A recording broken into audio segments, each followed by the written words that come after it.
Hi everyone, this is Pawan and you are watching my YouTube channel Torsia Way to Success। इस video में हम लोग NTPC 7th phase के लिए general study और current affair के क्वेश्चन को प्रैक्टिस करने वाले हैं। ये क्वेश्चन एनटीपीसी छठे फेज तक पूछे गए प्रश्नों पर आधारित है। यह वीडियो जरूर आपके 7th फेज के एग्जाम के लिए हेल्पफुल होगा। ये प्रैक्टिस सेशन का पहला पार्ट है और भी पार्ट आते रहेंगे जो हम लोग क्वेश्चन की तरफ आगे बढ़ते हैं। क्वेश्चन नंबर 1 है, 1914 में कॉमनवेल्थ नामक एक वीकली न्यूज़पेपर की स्थापना किसने की? तो हमारा आंसर है एनी बेसेंट। अगर मैं एनी बेसेंट के बारे में बात करूं तो ये मूलतः आयरलैंड की रहने वाली थी। इसे आयरन लेडी के नाम से भी जाना जाता है। 1917 में जब कलकत्ता अधिवेशन हुआ था तो उस अधिवेशन की अध्यक्षता एनी बेसेंट ने की और ये पहली लेडी थी जो कांग्रेस की अध्यक्ष बनी। वर्ष 1778 में अंग्रेजों ने कहाँ पहले प्रिंटिंग प्रेस की स्थापना की? तो इसका आंसर होगा कलकत्ता।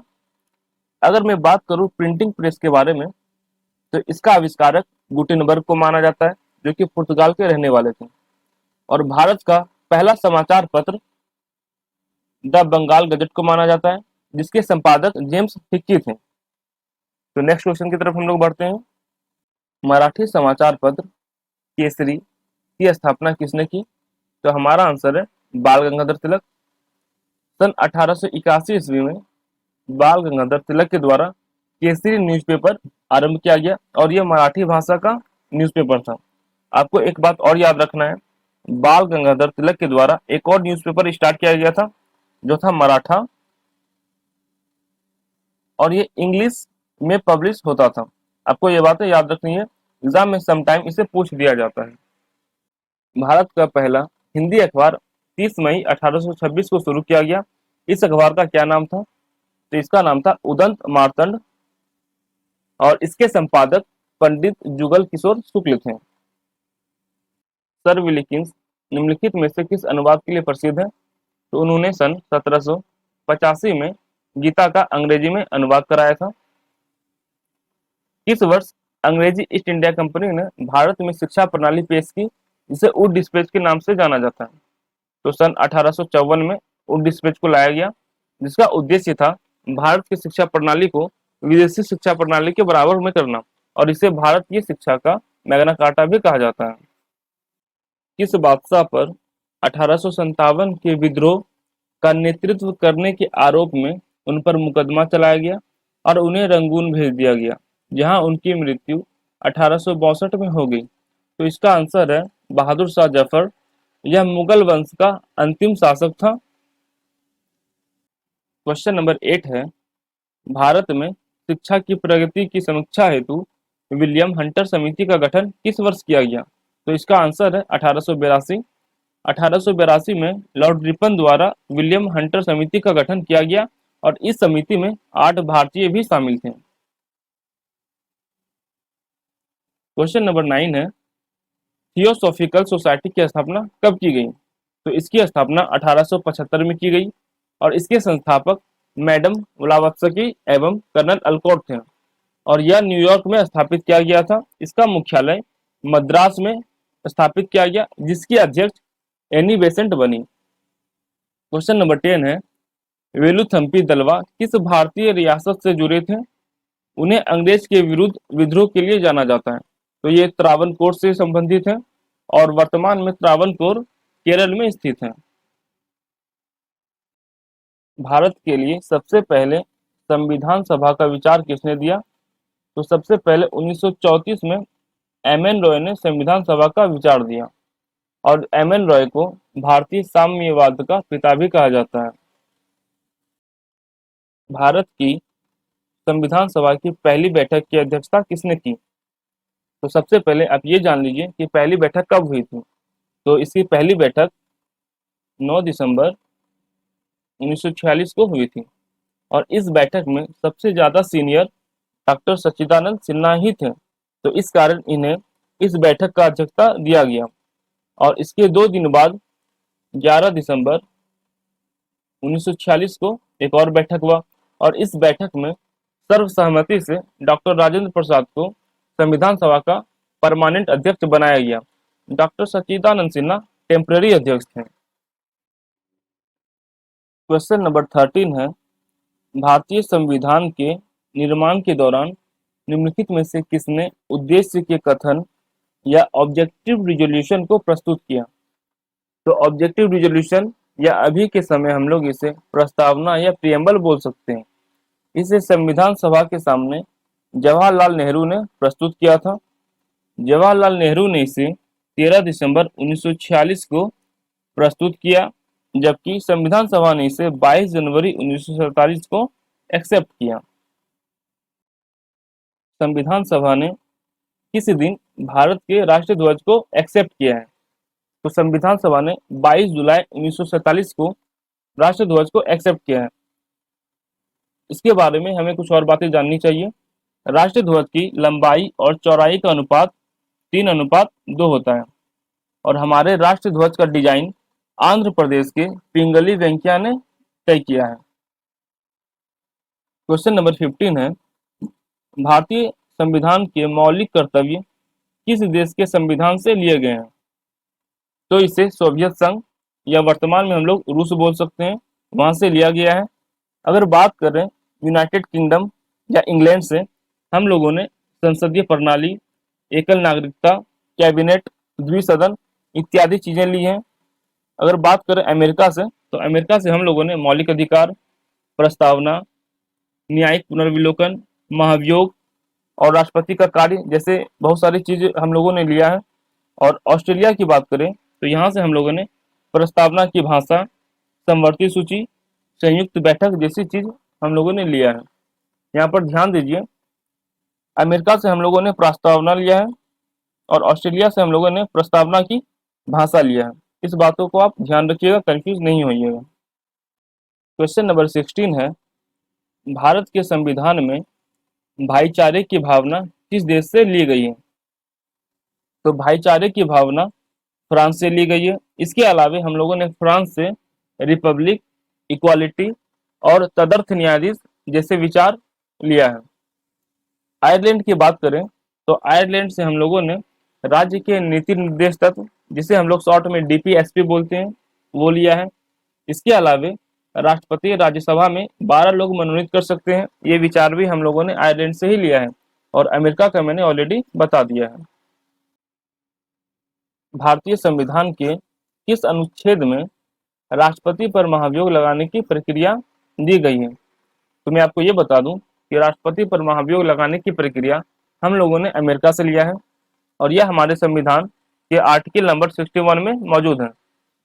राष्ट्रपति पर महाभियोग लगाने के लिए सबसे पहले किसी भी सदन, चाहे लोकसभा हो या राज्यसभा, वहां के 1/4 मेंबर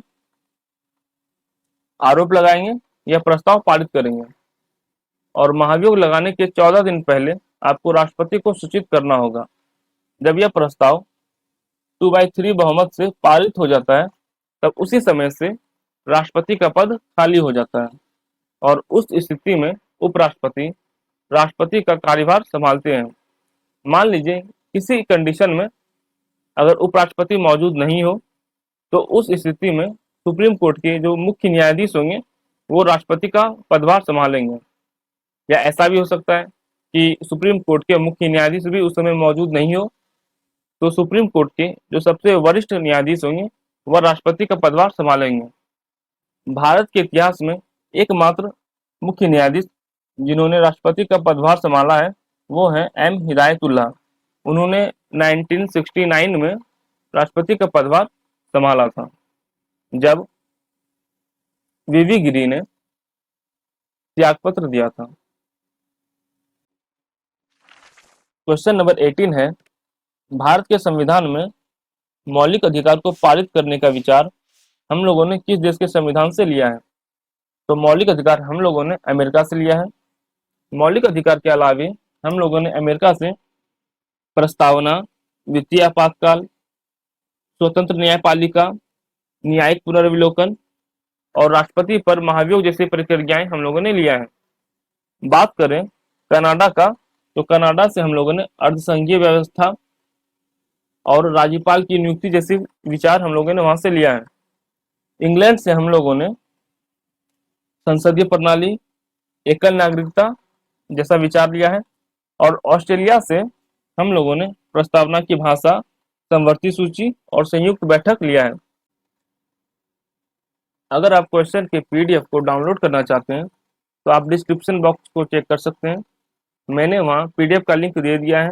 या इसके अलावे आप कमेंट बॉक्स भी चेक कर सकते हैं, मैं वहाँ पीडीएफ का लिंक दे दूंगा, आप वहाँ से इसे डाउनलोड कर सकते हैं। क्वेश्चन नंबर 19 है, भारत के संविधान में मौलिक अधिकार निम्नलिखित में से कौन सा नहीं है? तो हमारा ऑप्शन है निजता का अधिकार, संपत्ति का अधिकार, समानता का अधिकार और भाषण का अधिकार। तो जब संविधान लागू हुआ था तो उस समय संविधान में 7 मौलिक अधिकार थे, लेकिन 44वां संविधान संशोधन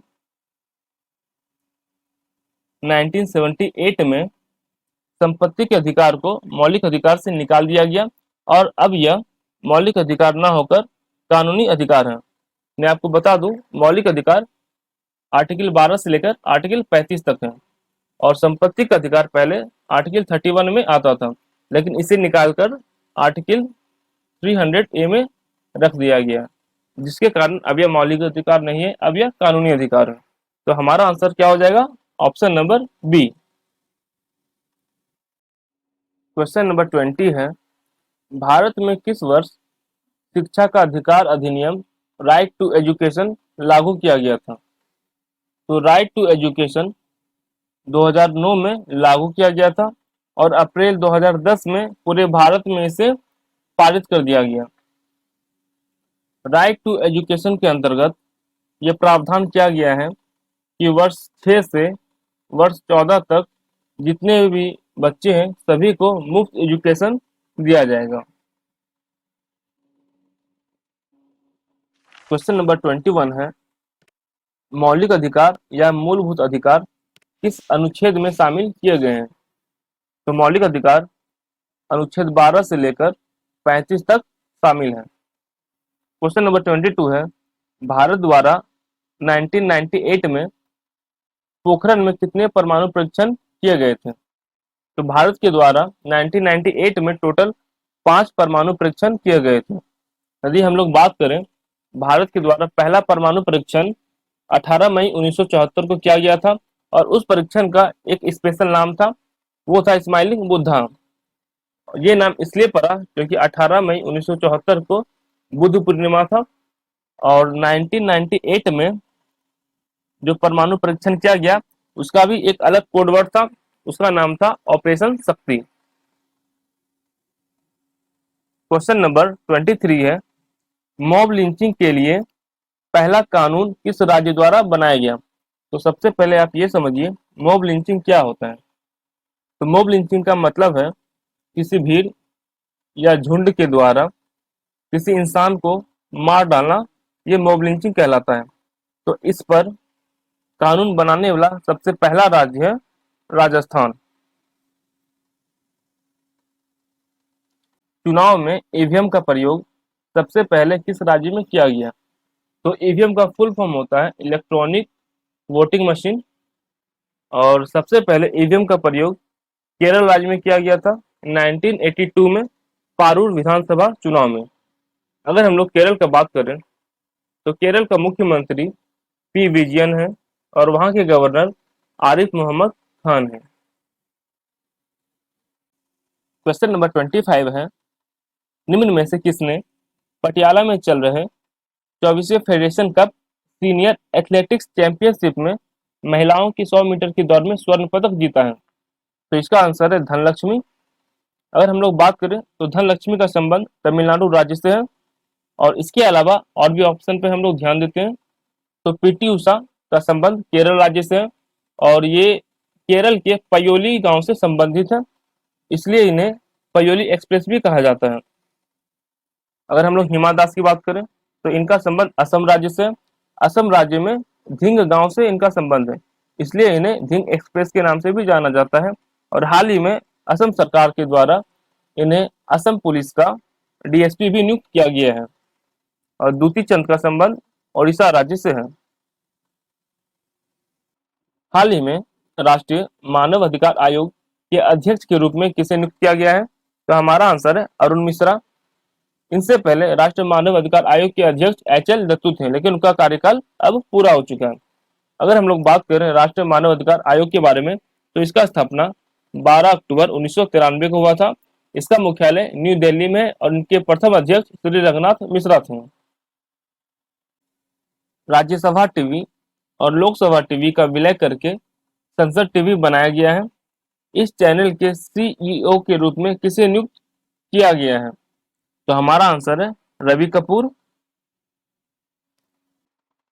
संयुक्त अरब अमीरात UAE ने निम्नलिखित में से किस देश में पहली बार अपना राजदूत नियुक्त किया है? तो इसका आंसर है इजराइल। अगर हम लोग इजराइल की बात करें तो इसके मुद्रा का नाम है न्यू शेकेल, वहां की राजधानी है यरूशलेम और हाल ही में इजराइल के नए प्रधानमंत्री बने, उनका नाम है नफ्ताली बेनेट।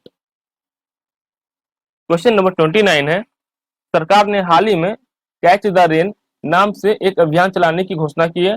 यह अभियान किससे संबंधित है? तो इस अभियान का संबंध बारिश के संरक्षण से संबंधित है। क्वेश्चन नंबर 30 है, संयुक्त राष्ट्र महासभा ने अंतर्राष्ट्रीय बाजरा वर्ष किस वर्ष को घोषित किया है? तो इसका आंसर है वर्ष 2023।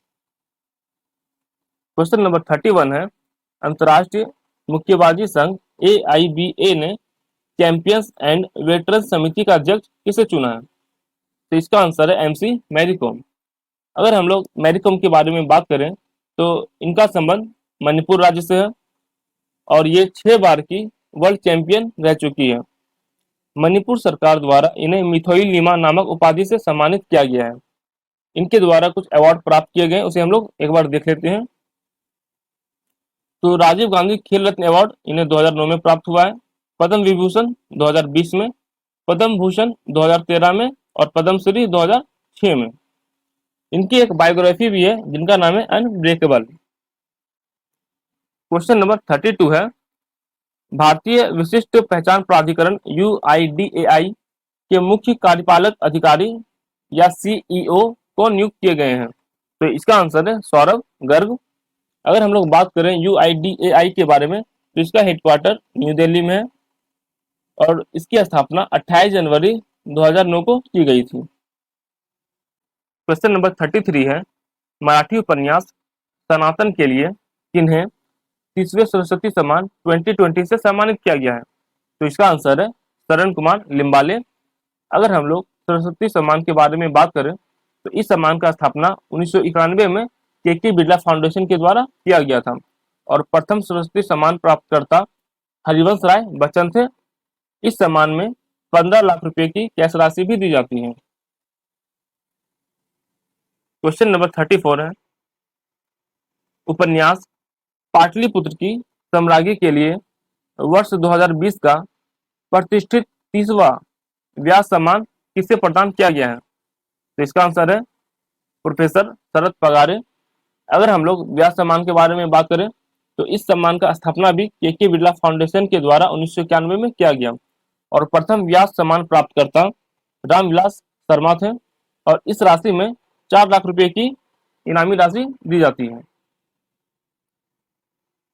क्वेश्चन नंबर 35 और ये आज का लास्ट क्वेश्चन है, प्रियंका मोहिते नेपाल की किस चोटी को फतह करने वाली पहली भारतीय महिला बन गई है? तो सबसे पहले हम लोग बात करते हैं प्रियंका मोहिते के बारे में। तो ये महाराष्ट्र के सतारा से संबंधित है। इन्होंने हाल ही में माउंट अन्नपूर्णा पर चढ़ाई की है और ऐसा करने वाली ये भारत की पहली महिला है। यदि आप क्वेश्चन का PDF डाउनलोड करना चाहते हैं तो आप डिस्क्रिप्शन बॉक्स ओपन कर सकते हैं, वहां मैंने PDF का लिंक दे दिया है, या इसके अलावा आप कमेंट बॉक्स भी चेक कर सकते हैं, मैंने वहां भी PDF का लिंक दे दिया है। अगर आपको आज का वीडियो पसंद आया है तो वीडियो को लाइक करें एंड चैनल को सब्सक्राइब करना बिल्कुल ना भूलें।